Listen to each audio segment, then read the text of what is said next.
હાય, મારું નામ છે ગૌરવ પાસવાલા અને પ્રેમ પ્રકરણ આવી રહી છે 11 માર્ચે, એટલે બસ 3-4 દિવસો બાકી છે. પ્રેમ પ્રકરણ ફિલ્મ આવી રહી છે જે મારા હાર્ટથી બહુ જ ક્લોઝ છે આ ફિલ્મ. અને પેન્ડેમિક પછી 2.5 વર્ષ રાહ જોયા અને એના પછી હવે એક એવી ફિલ્મ આટલા મોટા સ્કેલ પર એક ફિલ્મ આવી રહી છે. જો હવે સ્ટોરી કહી દઈશ તો પિક્ચર જોવાની મજા નહીં આવે, પણ છે કંઈક અલગ જ છે. તમે જેવું માનો છો એવું નથી, એટલે પિક્ચર જોવા જાઓ. It's a coming of age musical love story. It's a love story. બહુ ઘણા ટાઈમથી ગુજરાતી ફિલ્મ ઇન્ડસ્ટ્રીમાં એક સારી લવ સ્ટોરી નથી આવી. The last I remember is શરતો લાગુ ઓર લવ નિભાવાઈ. એ તો ખાસો એવો ટાઈમ થઈ ગયો છે. એક Gujarati hit love story. I hopefully it's a hit. પ્રેમ પ્રકરણમાં મેં ગીત ગાયું છે લાગણી, કમ્પોઝ બાય અમિત ત્રિવેદીને. એમની સાથે જ એક ડ્યુએટ સોંગ છે, નીરનભાઈએ લખેલું છે.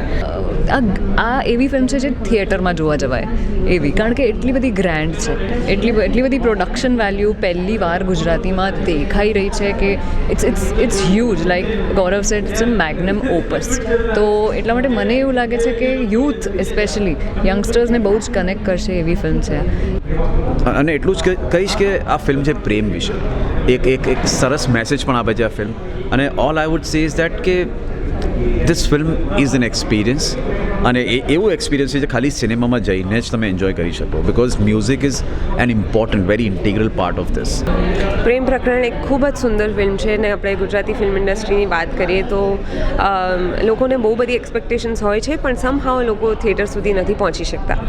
સો શું કહું, બહુ ટાઈમ પછી સિનેમા માટે એક એવી ફિલ્મ આવી ગુજરાતીમાં જે થિયેટરમાં જોવા લાયક ફિલ્મ હોય. એનો મતલબ છે કે એકદમ grand scale, beautiful music. Amit Trivedi પહેલીવાર મ્યુઝિક આપે છે ગુજરાતીમાં. વાર્તા, એટલી સરસ વાર્તા છે. કમિંગ ઓફ એજ જોનર જે અત્યાર સુધી આવ્યું પણ નથી. એની જોડે ગીતો ઓલરેડી હિટ થઈ ગયા છે આ ફિલ્મના. બટ આઈ કેન અશ્યોર કે પ્રેમ પ્રકરણ જે પ્રકારની ફિલ્મ બની છે, કે જ્યારે આપણે ઇમેજિન કરતા હોઈએ કે આપણે 70 mm ઉપર શું જોવું છે એક્ઝેક્ટલી, કઈ ક્વોલિટી આપણે જોવી છે, કારણ કે આપણે યુઝ ટુ છે બોલિવૂડ ફિલ્મોને જોવાથી, અને બોલિવૂડના level I don't like the comparison, પણ યસ છે તો છે. અને છે થોડું બીજી ફિલ્મો કરતાં. તમે લવ ટ્રાયેંગલ તો બહુ જોયા હશે. આપણે હીરો અને હિરોઈનવાળી વાર્તા, લવ ટ્રાયેંગલવાળી વાર્તા બહુ બધી જોઈ હોય. But this is coming of age musical love story, જેમાં 9 ગીતો છે. પ્લસ કેરેક્ટર જે છે એ બી બહુ જ, મારો જે કેરેક્ટર છે બહુ સરળ ને બહુ ડિફરન્ટ છે જેટલા પણ મેં કેરેક્ટર્સ કર્યા છે એમના કરતાં. એવી કોઈ યાદો છે જે ગૌરવભાઈ સાથે હા, શેર કરવા માંગતા અમે eyed like to call him only. I think it was a very beautiful experience. અમે ઉપલેટામાં શૂટ કરતા અને ઇટ ફેલ્ટ લાઈક અમે ત્યાંના જ છીએ. આખું કેરેક્ટરમાં એટલું બધું ઘૂસી ગયા હતા કે અમને એવું લાગતું હતું કે આદિ નામ છે આનું, મારું નામ આરતી છે ફિલ્મમાં, કે અમે આદિને આરતીની જ લાઈફ જીવી રહ્યા છીએ. So it was very beautiful, કારણ કે એક નાનકડું સિટી છે, નાનકડું ટાઉન છે ઉપલેટા, અને ત્યાં બધા જ લોકો બહુ ગ્રાઉન્ડેડ છે. અને અમે પણ એટલા જ ગ્રાઉન્ડેડ થઈ ગયા હતા ત્યાં જઈને. ત્યાં નીચે બેસીએ, સાયકલ ચલાવીએ. મેં તો સાયકલ શીખી ત્યાં પહેલી વાર. તો I would like to say that we have innumerable memories. 1-2 મને યાદ નથી આવતી. Every day was a memory. આ જે તમે કોલેજ લાઈફ પણ બતાવવામાં આવી, સ્કૂલ લાઈફ પણ બતાવવામાં આવી, તો તમે જે એક્ટર્સને તમે કાસ્ટ કર્યા છે, તો એમના સાથે તમે કામ કર્યું, તો એના વિશે તમે કંઈક અગર જણાવવા માંગતા હો. ગૌરવ પાસવાલા એ સુરતથી જ છે, અહીંથી. He is very hard working. School life માટે એણે 10-12 કિલો વજન ઓછું કરેલું પોતાનું. પહેલાં સ્કૂલ લાઈફવાળો પાર્ટ શૂટ કર્યો, પછી અમે 1-1.5 મહિનાનો બ્રેક લીધો. Then he again put on the weight. એણે વજન વધાર્યું પછી અમે કોલેજ અને મેચ્યોરેજવાળો પાર્ટ શૂટ કર્યો. And I am so thankful to Gaurav, because આવા કો એક્ટર્સ નથી મળતા. એન્ડ જે આટલા બધા સારા ફ્રેન્ડ્સ બની જાય અને સાથે સાથે આખું 100% આપીને, પોતાનું 1000% આપીને ફિલ્મમાં એટલી બધી સિન્સિયરિટી સાથે કામ કરે.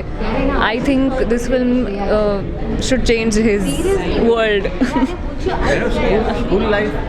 અને I would like to give a special shout out to actually Vana Ethnics, જેમણે અમારું પ્રમોશનલ જે એક્ટિવિટી છે એનું બધું કોસ્ચ્યુમને બધું હેન્ડલ કર્યું છે. They are from Surat as well, so they have been really super kind.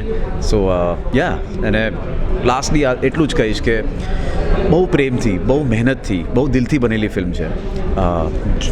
થિયેટરમાં જાઓ, ફિલ્મ જુઓ, and I am sure you love it. જે મ્યુઝિકલ છે જેમાં અમિત ત્રિવેદીનું મ્યુઝિક છે, સો આઈ એમ ઓલરેડી ફિલિંગ વેરી પ્રાઉડ કે મારી એક ફિલ્મમાં અમિત ત્રિવેદીએ પહેલી વાર ગુજરાતમાં મ્યુઝિક આપ્યું. અને મારે છે ને નાનપણનો મારો ડ્રીમ હતો કે મારે એકવાર મારી સ્કૂલ લવ જે છે એ એક્સપ્લોર કરવો છે in a film. So this was like a dream come true, કારણ કે જે બ્યુટિફુલ સ્કૂલની લવ સ્ટોરી છે એ તમને જોવા મળશે. અને સાથે સાથે પેલી ફીલ કે પહેલી વાર કોઈ છોકરી તમને ગમે ને તમારા સ્ટમકમાં બટરફ્લાઈઝ આવી જાય, એવી ફિલિંગ છે. અને અદ્ભુત ગાના છે, અદ્ભુત સોંગ્સ છે એમાં. બોલિવૂડ ફિલ્મ 50 કરોડમાં બનતી હોય છે, ગુજરાતી ફિલ્મ 4 થી 5 કરોડમાં બનતી હોય છે, પણ અમે તમને એ જ almost we are trying really hard કે અમે એ જ ક્વોલિટી તમને બહુ જ સારા બજેટમાં અમે તમને આપી શકીએ કે જેમાં ગુજરાતી ફિલ્મ ઇન્ડસ્ટ્રીનો પણ ઉદ્ધાર થાય. અમે પણ બોક્સ ઓફિસ પર અમારું એક સારું પેકેજ થાય જેથી કરીને લોકો સુધી વધારે પ્રેમ પ્રકરણ પહોંચી શકે. અને yes, the concept is amazing.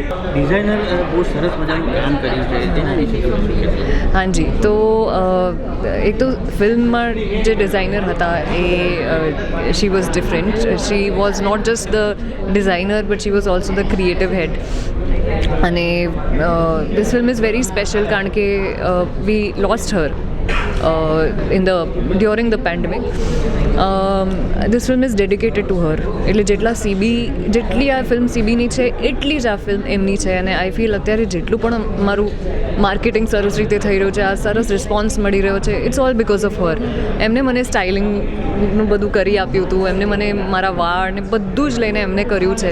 અને હું રિયલ લાઈફથી બહુ ડિફરન્ટ, એટલે રિયલમાં બહુ ડિફરન્ટ લાગું છું ને એ ફિલ્મમાં બહુ જ ડિફરન્ટ લાગું છું એમના જ કારણે. લાગણી છૂટના છૂટના છૂટના કે દોર દિલની તૂટના તૂટના આવાલ તારી આંખોમાં ભર્યું ખૂટના કે ખુશીઓના પળ આ હવે વીતેના લાગણી છૂટેના. Thank you. આઈ થિંક બહુ જ બ્યુટિફુલી સ્કૂલ લાઈફ નીકળીને બહાર આવી છે. અને હું આને ફિલ્મ કરતાં વધારે વિઝ્યુઅલ પોએટ્રી કહીશ. It's a visual poetry. So 11th March is the date. Please go and watch the film. મારો મેસેજ એટલો જ છે કે ગુજરાતી ફિલ્મો વધુમાં વધુ જુઓ. આપણે હજુ ઘણું બધું અચીવ કરવાનું બાકી છે અને એ ઓડિયન્સના સપોર્ટ વિના શક્ય નથી. તો વધુમાં વધુ લોકો ગુજરાતી ફિલ્મો જોવે, એ જ અમારો મેસેજ છે. સો યસ, આ લવ સ્ટોરી જોવા માટે અને ઓબ્વિયસલી ફેમિલી ઓડિયન્સીસ પણ જોઈ શકે છે. At the same time there is youth as well. So Prem Prakaran is a must watch અને ઇટ્સ અ મ્યુઝિકલ ફિલ્મ.